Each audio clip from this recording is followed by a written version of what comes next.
Oke, selamat datang kembali di pembelajaran daring kita.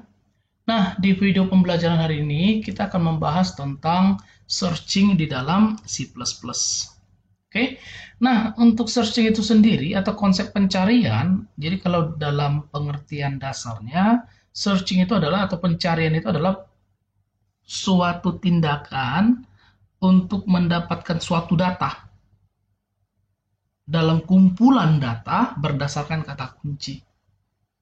Oke, nah konsep searching ini sebenarnya sudah sering kita gunakan ya, apalagi dalam kehidupan sehari-hari, misalkan mencari sebuah alamat atau mencari alamat dari kumpulan-kumpulan alamat, mencari nomor telepon dari kumpulan-kumpulan nomor telepon, dan lain sebagainya.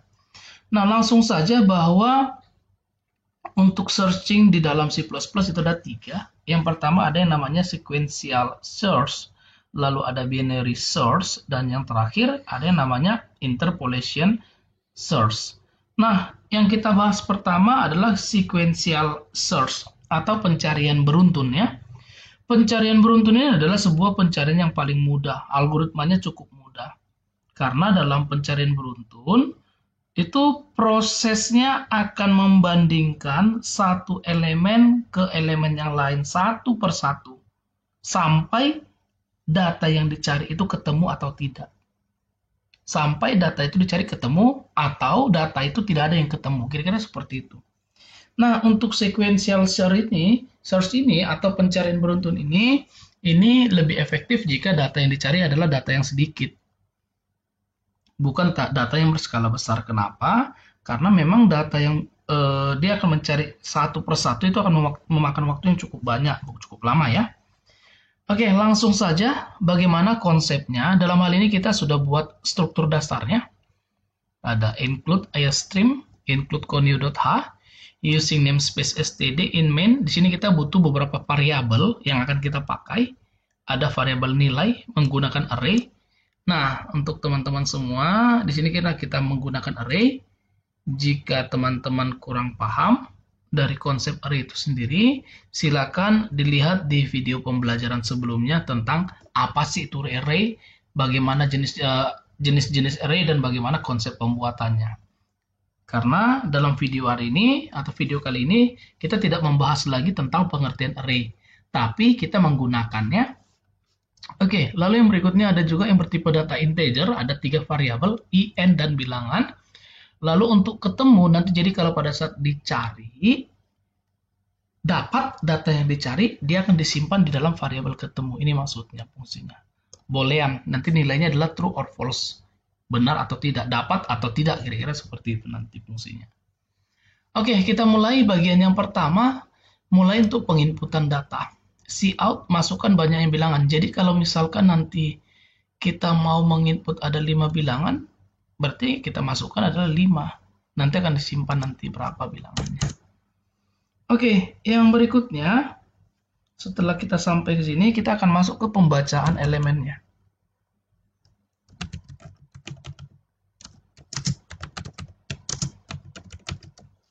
Nah, dalam pembacaan elemen array-nya, kita bisa menggunakan fasilitas fungsi yang namanya for.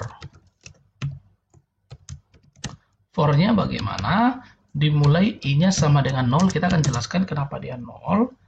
Lalu selama i-nya lebih kecil dari n,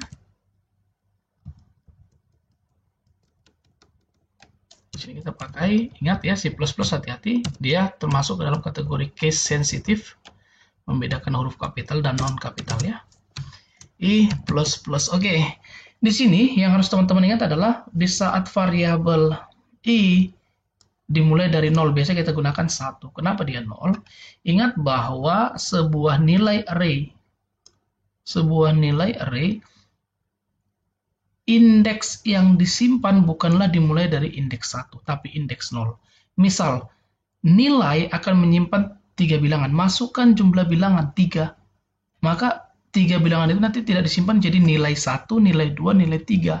Tapi nilai 0, nilai 1, nilai 2. Jadi dia dimulai dari kata 0. Itu kenapa di sini nanti pembacanya harus dari 0 ya. Oke, langsung kita lanjutkan kembali. Yang berikutnya, mencetak elemennya, sorry, kita masih pembacaan elemennya tadi ya. Nah, apa yang mau dilakukan? Kita akan lakukan penginputan sebanyak data yang diinginkan, sebanyak n, ya. Cout, masukkan elemen data ke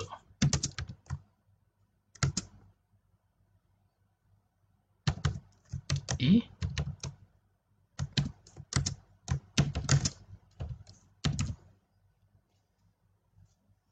cin.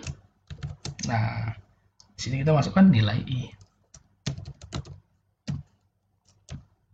Sehingga nanti variabel nilai yang hanya satu itu menjadi 3, tergantung berapa ya. Kalau kita buat 3, berarti nanti variabel nilai menjadi 3 kali. Nilai 0, nilai 1, nilai 2. Jika nanti bilangan yang diinput adalah 10, berarti nanti variabelnya nanti akan berubah menjadi variabel nilai 0, nilai 1, nilai 2, sampai variabel nilai 9. Oke, itu dia maksudnya ya.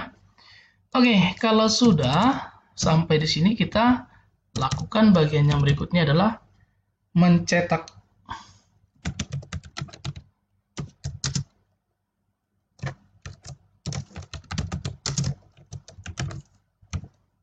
Nah, kita akan lakukan pencetakannya. Langsung aja cout deret bilangan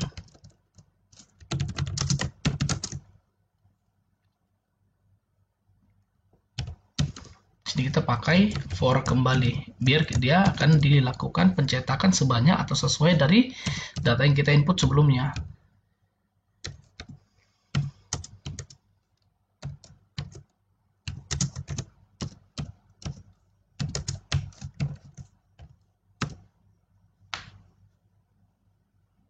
Cout nilai i. Kita buat spasi kosong ya, biar ada jarak. Jadi sampai di bagian ini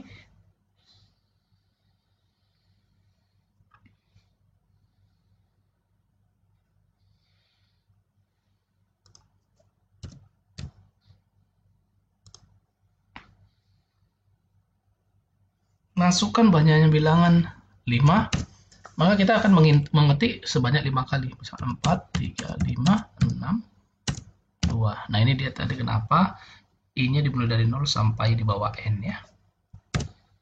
Nah, lalu dia akan cetak deret bilangannya adalah ini. Oke, ini sampai di bagian ini. Nah, sekarang barulah kita akan melakukan yang namanya penginputan data yang akan dicari, cout.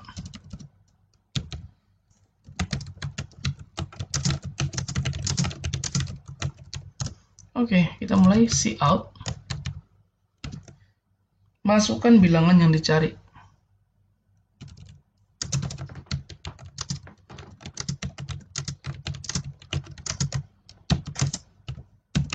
Cin bilangan. Nah, setelah ini barulah dia akan melakukan pencarian. Disinilah fungsi atau bagian dari sequential search akan bekerja.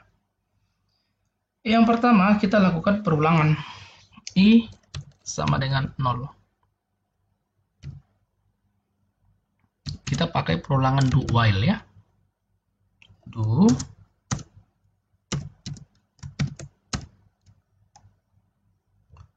lalu hingga filenya ketemu.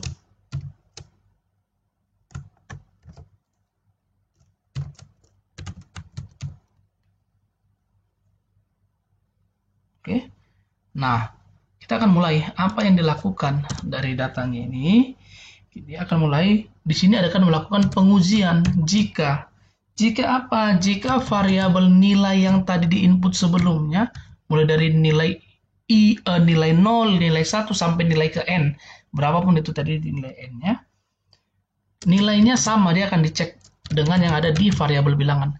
Jika variabel nilai 0 sama dengan variabel atau isinya sama dengan variabel bilangan, ya atau tidak. Kalau tidak, dia akan mutar kembali, cari kembali datanya. Kira-kira seperti itu. Jika ketemu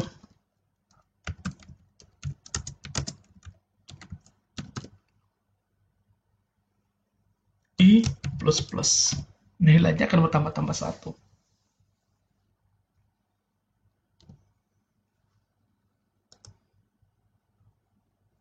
Oke, yang berikutnya, kalau dia sudah ketemu,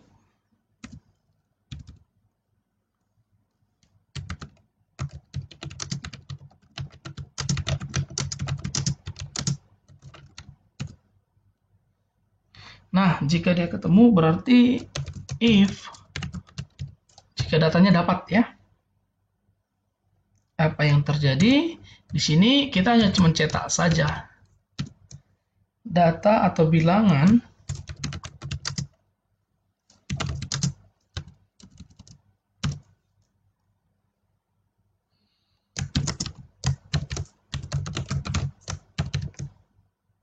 ditemukan.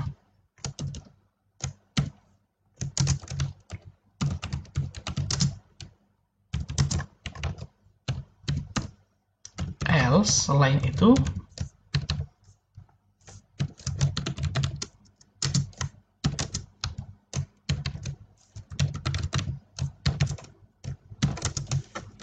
tidak ditemukan.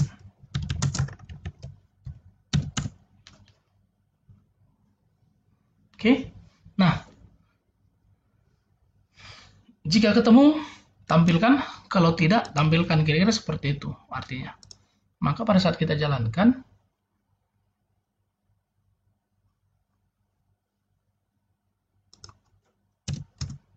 hati-hati ya penggunaan variabelnya.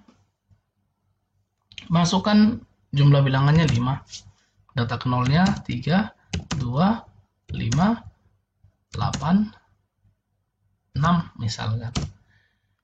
Nah, masukkan bilangan yang dicari. Misalkan kita cari bilangan ke 8. Maka nanti fungsi dari while tadi yang I-nya sama dengan 1, lalu if nilai I sama dengan bil, itu nanti akan diuji sebanyak 1, 2, 3, 4 sampai 4 kali. Apakah bilangan dari nilai 0 sama dengan bilangan? Tidak, karena 8 ya, ini 3. Tidak. Diuji lagi. Apakah nilai kedua, nilai 1, nilai variabel 1, variabel nilai 1 sama dengan nilai dari variabel bilangan? Tidak. Diuji kembali. Kira-kira seperti itu. Sedangkan temukan bilangan 8 ditemukan. Oke. Nah, namun di dalam video pembelajaran ini